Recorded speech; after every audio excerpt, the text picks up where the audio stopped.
We do have 33 chimps in total. All of them have quite suffered at the hands of humans. Most of them were taken from the wild when their families were poached and the babies were smuggled into the illegal pet trade. So luckily, these were the guys that were confiscated and brought to a safe place where they can live out the rest of their lives with minimal human interference and a normal social structure. All right. I'm going to turn the camera around. The reasons why these chimps can never be released back to the wild is just like us humans, a chimp can only know what it's been taught. They're not born with all those instincts. What type of food, what type of predators, their cultures, their language, their customs, all of these things are, they have to learn that over many years. We are at our second family group. We've got Sampa here on the left, Tabu in the middle. He was that first little oopsie baby. He's now 8 years old. And we've got Cozy there right beside him. He is quite the main event character. He loves to tease people, throw things at them. He's quite a character. Right over here in the middle, the guy that's making those noises, his name is Zach. Zach, he is 33 years old, and he was rescued from Angola as well. He was chained to a tree outside a nightclub for 17 years. We're quite lucky that he is doing very well. He is a high-ranking male, but he never wanted to be the alpha male. He quickly gave that position over to a young male, Thomas, here in front of us. And he's such a sweet guy. He's a gentle. He will even share his food with the lower-ranking females. But you know what? The nice guys don't always keep that position. Sometimes other younger. Hi, Cozy. Hi, Cozy. All right, this female here, her name is Sampa.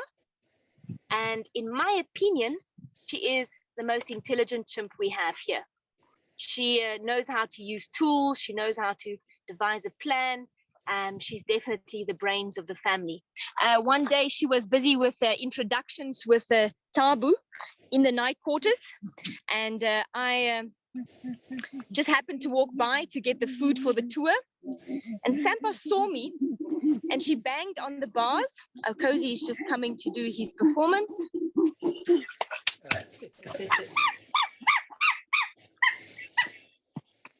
All right. So Sampa saw me walking close by the night quarters and she banged on the bars and she made the noise of, come here. She's trying to get my attention. And I popped down to see how she is. And she had a macadamia nut in her hand. And she pushed it through the bars to me. So I thought, this is strange. Chimps don't share with us. And so I thought maybe it's a rotten nut and she wanted to let me know about it. But it looked fine. So I asked her, what's wrong? Don't you want it? And then she simply pointed to the nut and pointed to the rock close to my feet, pointing back at the nut, pointing at the rock. She was asking me if I could open it for her because it's a very, very tough shell. So I was amazed at how well she could communicate, and I grabbed the rock and I smashed it open and I gave her the inside back. And then she popped through another one and I opened it eagerly and I gave it back. And then she disappeared for a few seconds. And when she came back, her arms were full of nuts and she pushed them all through the bars at once. So she tested me first. She was willing to sacrifice 1 or 2 nuts to see if I could be trusted. And once I passed her test, I had to sit there for half an hour cracking open all of her nuts. Definitely the most intelligent one. Could you just tell us a little bit about, how you communicate with them? Yes, communicate with them is it is how we communicate with you. And chimps, they use a sign, they use body communication, they use the sound. Sally, maybe you can give us an example of a chimpanzee laugh.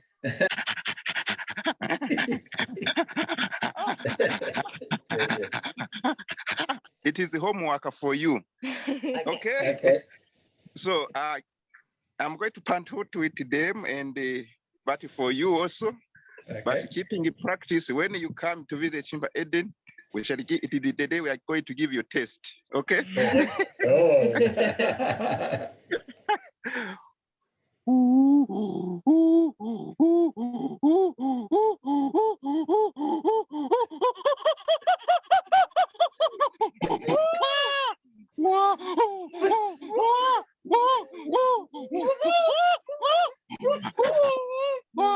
We will work on it. So when we come and see you, we pass our exam. Okay. Hey, Yeah. thank you ever so much. It's been lovely to see you both. Thank and you for your Okay. guys' support, and we hope that we can do more of these virtual tours in the future, and Yeah. especially it could maybe support us during this COVID time. Yeah. We don't really have visitors, Yeah. because not only people are not traveling to South Africa, but the local people are also struggling themselves.